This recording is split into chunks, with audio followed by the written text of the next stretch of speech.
Hey Canucks fans, now that we're through the 2 days of the NHL entry draft, I gotta ask you, do you feel like it was an underwhelming couple of days?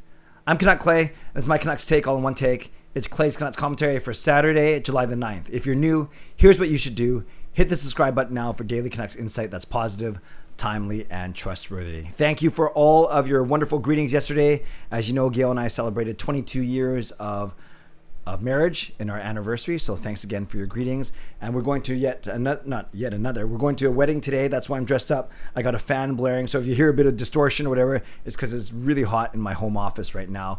But enough of that. Today's Saturday, tomorrow's Sunday. That means three things. Live stream tomorrow night at 10 p.m. Pacific Daylight Time. Also, my regular Ask Me Anything vlog, so go to my community tab and leave me a question there. And also, and this could be a big one considering we're now up to 70 members, I'm also doing a members only Ask Me Anything. So you can find that on my community tab as well. So you can leave a question for either the members Ask Me Anything. If you see it, that means you're a member, or the regular Ask Me Anything. I'll record both of those tomorrow afternoon.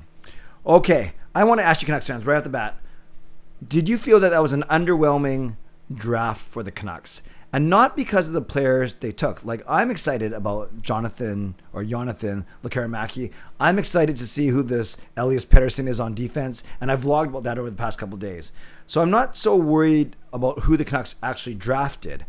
What I'm asking you is, are you underwhelmed given the lack of other activity by the Canucks? Because I think a lot of people were expecting a lot of changes, and part of my point is there's still time to make these changes. We're only at July 9th. The season didn't start till 3 months from now. So there's still a lot of time to make changes. But a lot of people were expecting some fireworks, so to speak, in terms of three things. And I think there are three main things that the Canucks fans are looking for. They're looking for a JT Miller trade. Whether they want it to happen or not, they are expecting it. So a JT Miller trade. They're looking for us to shed cap space. And they were looking for us to add more draft picks. Let's talk about each of those three really quickly, and then I want to talk about where we go from here. So, of course, the JT Miller trade has been on the minds of many people. Rumored deal with the Islanders that fell apart at the table. And I've talked ad nauseum about how before the draft or at the draft was the best time to make a trade from a standpoint of how much value you're going to get back. Now, the longer you wait, the fewer teams will be interested or able to trade for him, given that they're starting to sign their own free agents and use up some of their cap money, whatever it may be. Also, there's risk of injury. There's risk of him not repeating his 99-point season. And don't forget, if you wait until the trade deadline of next season to trade JT Miller, now maybe you might only get a return fit for a rental player, as opposed to if you did it right now, and that team will get a full year out of JT Miller at $5.25 million. So there are so many reasons that I've talked about as to why it would have made sense to make a deal. Now, of course, I don't want them just to make a deal for the sake of making a deal. And bottom line is I do trust Patrick Allvin and Jim Rutherford that they're doing as much as they can and that they're going to make really smart decisions for the Canucks, even if it's not as quickly as we want them to. So I get all of that. I really, really do. So that was the first part. JT Miller, no trade, at least as of now. The second point is we want the Canucks to free up cap space. Now, this can still happen, especially ahead of free agency, which starts on July 13th. So they still have another week to do this, or at least 4 or 5 days to do this. But, we've been hearing a lot. Obviously, a trade for JT Miller, depending on who you get back, that would free up some cap space. Now that we signed Brock Besser, there's not a lot of cap space to go around without making any moves. We've heard rumors about trying to move OEL and his big contract, Tyler Myers and his big contract. Then you have the middle contracts like the Tanner Pearsons and the Jason Dickinsons and the Tucker Pullmans. Even a guy like Connor Garland's name has been floated in trade rumors. So all those guys make anywhere between $2.5 and $8 million, as I just talked about. You move one or two of those guys, then you have you have more money to play with in free agency. Now, the biggest fish in my eye that I wanted, Philip Forsberg just signed with the Nashville Predators this morning for 8 years, 8.5, I think. So that's like JT Miller money kind of thing that I think Miller's going to expect. So Philip Forsberg, I know I've talked about him a lot. I would love for the Canucks to go after him, but they won't. So that's one less guy they can go after. But yeah, bottom line is the Canucks need to free up some cap space if they want to make a dent in free agency. I have no doubt that Rutherford and Allvin are trying to do that. And like I said, free agency doesn't open until July 13th, so a few days away still. And the third thing that Canucks fans wanted the team to do was maybe add more draft picks. Now, easier said than done, obviously. And I know I talked about if there's 3 or 4 guys that you want at 15 and they're all there, then you can move down a few spots, still get a guy you want, and then maybe acquire another later round pick. Yes, that's possible, and we've seen teams do that. But if Lekkerimaki was there at 15 and he was by far and away the one player that the Canucks had ranked ahead of the rest of the other guys, then you don't risk it, obviously. Then you pick him right there at 15, and that's what the Canucks did. So they did not add any draft picks.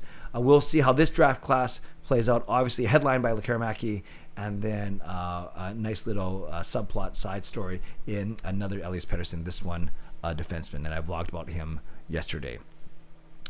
So you look at the entire body of work then. The Canucks did not move JT Miller. The Canucks have not moved cap space, and they didn't add any significant draft picks to what they already had. So as of right now, they're basically minus some UFAs that probably won't come back, i.e. the Brad Hunts, the Nick Patans, maybe Chason, Richardson, Halak, but no major at the top of the roster. The Canucks are the exact same team, especially with Besser's contract extension and with JT Miller not being traded yet. The Canucks are basically the exact same roster as they were last year at the top end. So are you okay with that?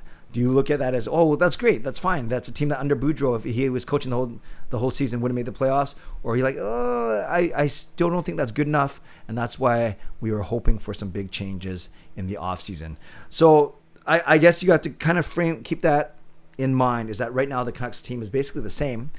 But I would also counter that by saying it's still early. It's only July the 9th. We know that there's still free agency.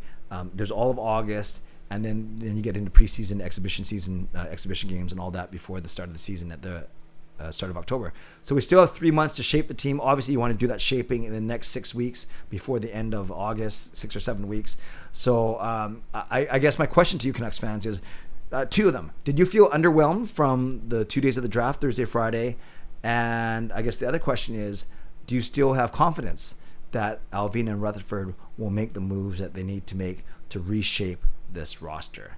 Let me know, Canucks fans, in the comments below. And don't forget, live stream tomorrow night at 10. I'll remind you tomorrow. And you can go to my community tab and leave me questions for my Ask Me Anything vlogs tomorrow. One regular one and one for members. That is Franchise Hall of Fame and Legend members.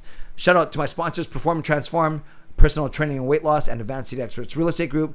Thank you to legendary Lucas Gates, legendary Justin Credible, and legendary Andrew Chang, who was at the draft. Also, C Edits was at the draft. Pretty exciting. They actually sent me a picture of the 2 of them. Made me a little bit jealous, but I'll survive. And thanks to all of you and to Hall of Fame members and all the new franchise members as well. We're at 70 members right now. We'll see how many of those 70 are still around in August, but I got a month to convince you to stay. So as always, subscribe if you'd like to, like this video if you'd like to, leave a tip, a super thanks if you'd like to, become a member or upgrade if you'd like to, and leave a comment down below if you'd like to. How you feeling about the Canucks, their performance at the draft, and are you patient? Do you have some patience for the management team going into the rest of the summer? You made it this far, 8.5 minutes in. It was our anniversary yesterday. It was, I'm going to a wedding today. So, just type in "Here Comes the Bride." It's kind of weird, and you don't even do that at a Catholic wedding usually, but yeah, type in "Here Comes the Bride," and then I know for sure that you made it to the end of this video. Stay safe, stay healthy, take care of yourselves, and take care of each other. Have a great day. God bless, and go Canucks go.